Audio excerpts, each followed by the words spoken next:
Hello everyone, welcome back to my channel AG chem. तो theory portion पूरा complete हो चुका है केमिकल थर्मोडायनेमिक्स का। आज हम लोग प्रीवियस ईयर न्यूमेरिकल्स करेंगे।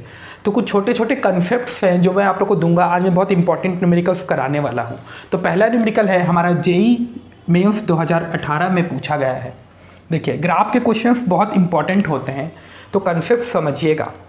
देखिए, क्वेश्चन क्या कहता है, Which one of the following lines correctly show the temperature dependence of equilibrium constant K for an exothermic reaction?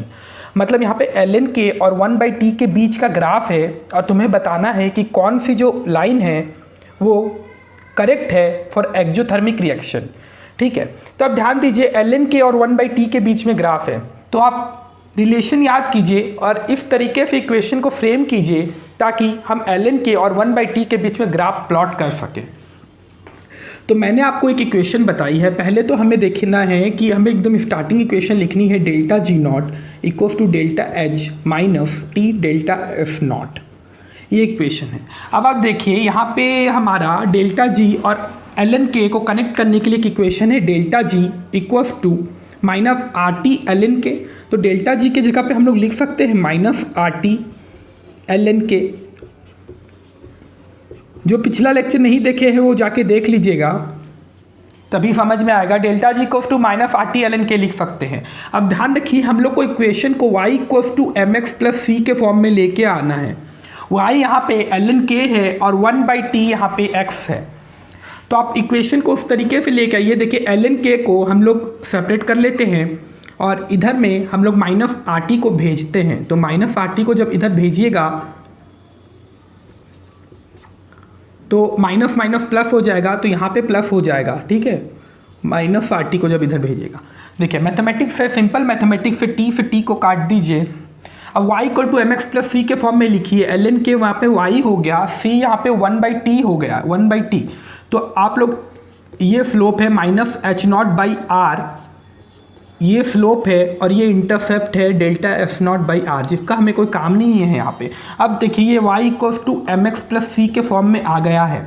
आपसे पूछा है एक्जोथर्मिक रिएक्शन के लिए हम जानते हैं कि डेल्टा एच हमारा नेगेटिव होता है, डेल्टा एच नेगेटिव होता है एक्जोथर्मिक रिएक्शन के लिए। तो अगर आप स्लोप यहाँ पे minus H naught by R है, अगर एक्जोथर्मिक रिएक्शन के लिए बोला है तो माइनस डेल्टा एच को आप माइनस पुट कीजिएगा तो स्लोप की वैल्यू यहाँ पे पॉजिटिव आ जाएगी। मतलब वो लाइन करेक्ट होगी जिनकी स्लोप की वैल्यू पॉजिटिव है। तो देखिए, ए और बी की पॉजिटिव वैल्यू है स्लोप की, सी और डी की नेगेटिव वैल्यू है स्लोप की। तो ए बी ऑप्शन करेक्ट होगा। देखिए, ए बी ऑप्शन करेक्ट होगा। इसी पे दूसरा कंसेप्ट बता देता हूँ, ये आंसर होगा। अगर आपसे पूछा जाता फॉर एंडोथर्मिक रिएक्शन पूछ लेता, तो एंडोथर्मिक रिएक्शन के लिए डेल्टा एच पॉजिटिव होता है तो उसके लिए स्लोप की वैल्यू नेगेटिव आती। अगर एंडोथर्मिक रिएक्शन पूछे तो सी और डी आंसर होगा, बट यहाँ एक्जोथर्मिक रिएक्शन पूछा है इसलिए ए और बी आंसर होगा। ठीक है, तो इस तरीके से बढ़िएगा। ये ग्राफ बहुत इंपॉर्टेंट है, ये इक्वेशन बहुत इंपॉर्टेंट है। आप अगर केमिकल इक्विलिब्रियम पढ़ते हो तो वहाँ पे डेल्टा ई, जैसे यहाँ डेल्टा एच है, वहाँ पे डेल्टा ई के बीच में भी ग्राफ पूछ सकता है। ठीक है, वो केमिकल इक्विलिब्रियम की बात है, बट ये कंसेप्ट ध्यान रखिएगा कि इस तरीके से हमें निकालना होता है। वाई एक्सिस पे देखिए क्या है, एक्स एक्सिस पे क्या है, एक इक्वेशन फ्रेम कीजिए और उस अकॉर्डिंग निकालना होगा। ठीक है, फिर दूसरे न्यूमेरिकल की तरफ बढ़ते हैं। तो क्वेश्चन पढ़िए आप लोग, ये भी IIT में पूछा गया है। ईयर मुझे याद नहीं है, ये भी IIT 2007 या 2008 में पूछा गया क्वेश्चन है। तो देखिए, क्वेश्चन क्या कहता है, मैं छोटा कंसेप्ट दूंगा ये वाला। यहाँ पे एक आपको जब एंट्रोपी पढ़ाया था तब बताया मैंने, सब कुछ है, आपको अपने अकॉर्डिंग उसको फ्रेम करना है। तो the entropy change involved in isothermal reversible expansion of 2 mole of an ideal gas from a volume of 10 decimetre cube to a volume of 100 decimetre cube at 27 degree centigrade. देखिए, entropy को मैंने आपको formula बताया है, basic formula जो entropy का बताया है वो मैंने आपको ये बताया है। देखिए, अभी आप खुद देखिए, मैं जो पढ़ाया हूँ मैं उसी से आपको बताऊंगा, क्वेश्चन बनेगा। तो मैंने फर्स्ट लॉ ऑफ थर्मोडायनेमिक्स में आपको बताया है U equals to Q plus W, delta U equals to Q plus W. ठीक है, तो अब प्रोसेस क्या है, आइसोथर्मल रिवर्सिबल एक्सपेंशन है। तो हम जानते हैं कि डेल्टा U हमारा उस पर 0 होता है आइसोथर्मल रिवर्सिबल एक्सपेंशन में। तो Q equals to minus W हो गया, मतलब Q reversible equals to minus W. और W का फार्मूला हमें पता है, W equals to 2.303 N R T log V2/V1, ये तो आपको पता है। तो अब आप पुट कीजिए, अब क्यू रिवर्सिबल की जगह हम क्या पुट कर सकते हैं, क्यू रिवर्सिबल की जगह हम ये भी तो पुट कर सकते हैं टी डेल्टा एफ, कर सकते हैं ना। तो बस कुछ नहीं करना, क्यू रिवर्सिबल की जगह आप टी डेल्टा एफ पुट कर दीजिए, ठीक है। W equals to -2.303 N R T log V2/V1 होता है, तो माइनस यहाँ पे ऑलरेडी है, तो W की वैल्यू यहाँ पे पॉजिटिव में लेनी होगी। देखिए मैथमेटिक्स है और कुछ नहीं है। अब देखिए T से T कैंसिल आउट हो जाएगा, तो इंट्रॉपी चेंज क्या आएगी 2.303 एन आर लॉग V2/V1। बस इक्वेशन आपकी तैयार है, आपको वैल्यू पुट करनी है, आंसर आपका आ जाएगा। चलिए पुट भी कर देता हूँ। इंट्रॉपी चेंज इक्वल्स टू 2.303 मोल, तुम्हारा 2 मोल दिया हुआ है। आर की वैल्यू तुम्हें पता है 8.314 joule kelvin inverse mole inverse, ठीक है। और लॉग V2 कितना है 100 डेसीमीटर क्यूब है। देखिए यूनिट यहाँ पे मैटर नहीं करती, क्योंकि यूनिट से यूनिट डेसीमीटर क्यूब से डेसीमीटर क्यूब कट जाएगा, तो यूनिट इतनी मैटर नहीं करती। लॉग 10 की वैल्यू 1 होती है, 1 इंटू 2.303 इंटू 2 इंटू 8.314। जब आप इसको सॉल्व कीजिएगा तो हमारी वैल्यू आएगी 38.3 जूल पर मोल पर केल्विन, ठीक है। इतनी हमारी वैल्यू आ जाएगी, आप सॉल्व करके देख लीजिएगा। तो देखिए एक क्वेश्चन, आपको ये फार्मूला पता था, आपको ये फर्स्ट लॉ पता है, आपको खुद फ्रेम करना होगा। तो हमेशा याद रखिएगा जब भी आइसोथर्मल इंट्रॉपी चेंज पूछे, आइसोथर्मल रिवर्सिबल एक्सपेंशन में ये वैल्यू होती है 2.ΔF equals to 2.303 nRT log V2/V1। Adiabatic process है तो क्यू रिवर्सिबल वहाँ पे 0 हो जाएगा। अगर मान लो एडियाबेटिक प्रोसेस दिया रहता तो क्यू रिवर्सिबल 0 हो जाता, इंट्रॉपी वहाँ पे चेंज इन इंट्रॉपी 0 हो जाती, ठीक है। इस तरीके से क्वेश्चन फ्रेम कीजिएगा। अगर आइसोकोरिक पूछ लिया जाएगा तो यहाँ पे CV का टर्म आ जाता है, आइसोबारिक पूछ लिया जाता है तो CP का टर्म आता है, वो आप खुद फ्रेम कीजिएगा, ठीक है। तो ये क्वेश्चन नंबर 2 था। क्वेश्चन नंबर 3 पढ़िए। क्वेश्चन नंबर 3 भी इंपॉर्टेंट है, आया हुआ क्वेश्चन है।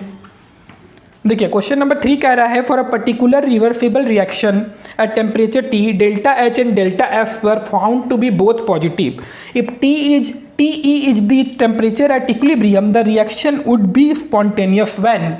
4 कंडीशन दी हुई है, इसमें से एक कंडीशन आपको सिलेक्ट करनी है। सॉल्यूशन 3, ठीक है। तो मैंने आपको कल एक फार्मूला बताया है, कल ही बताया है, delta G equals to delta H minus T delta F, ये मैंने आपको बताया है। अब मैंने आपको बताया है ये एनर्जी फैक्टर है, ये इंट्रॉपी फैक्टर है। यहाँ पे क्या है कि एनर्जी और entropy factor both were positive, ये भी पॉजिटिव है और ये भी पॉजिटिव है, ठीक है। अब इक्विलिब्रियम पे क्या होता है, डेल्टा G 0 हो जाता है इक्विलिब्रियम पे। तो हम लोग ये तो लिख सकते हैं इक्विलिब्रियम पे क्या टेम्परेचर है, TE है, तो जब डेल्टा G को 0 पुट करोगे तो टेम्परेचर की जगह TE पुट करोगे, तो delta H equals to TE delta F, तो TE की वैल्यू आएगी delta F H by delta F। देखिए एक आपको मैं एक ये मैथमेटिक्स वे है, और मैं आपको एक ऐसा तरीका बताता हूँ। देखो डेल्टा TE जब टेम्परेचर है, जब इक्विलिब्रियम पे है, तो डेल्टा G 0 हो गया। For reaction to be spontaneous delta G should be negative, मतलब डेल्टा G को नेगेटिव होना होगा। तो ये नेगेटिव कब होगा, जब इसकी वैल्यू तुम्हारी डेल्टा H की वैल्यू से ज़्यादा होगी, तब तो नेगेटिव होगा ना, क्योंकि ये तो पॉजिटिव है। अब इसकी वैल्यू कब नेगेटिव होगी, जब TE से टेम्परेचर ज़्यादा होगा। तो बस क्वेश्चन यहीं पे ख़त्म हो जाता है। T टेम्परेचर TE से ज़्यादा होगा तब रिएक्शन स्पॉन्टेनियस होगा।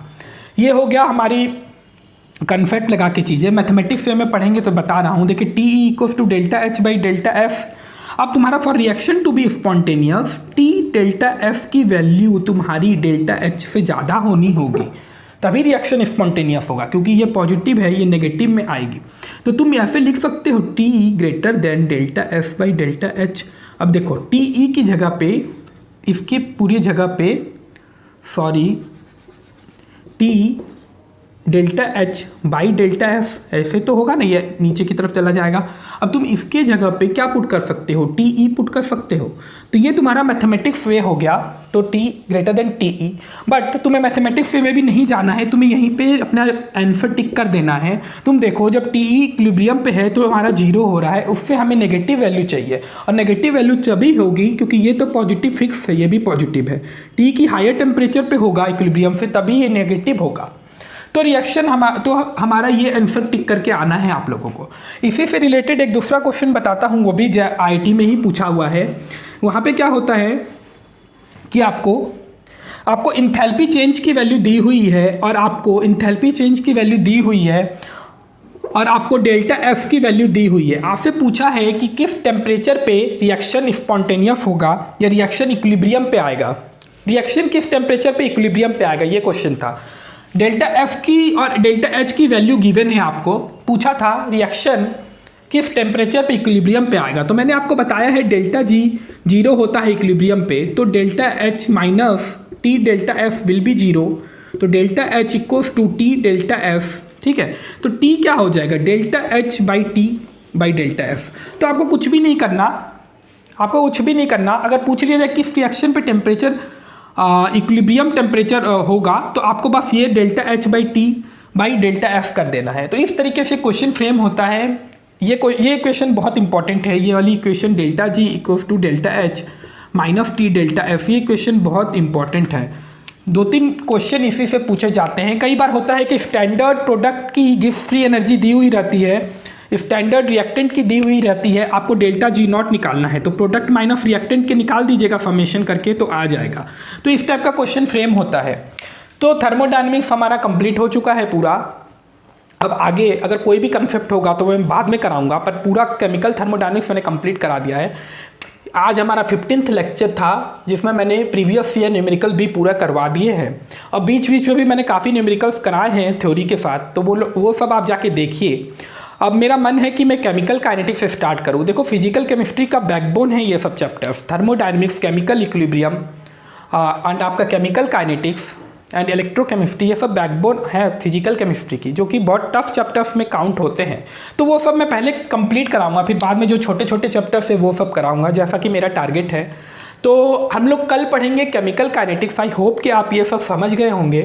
तो अगर वीडियो पसंद आए तो लाइक, शेयर और सब्सक्राइब जरूर कीजिएगा। अगर कोई भी डाउट हो regarding this topic then comment कीजिएगा कमेंट सेक्शन में, और फिर कल मिलते हैं हम लोग न्यू चैप्टर्स के साथ। ओके।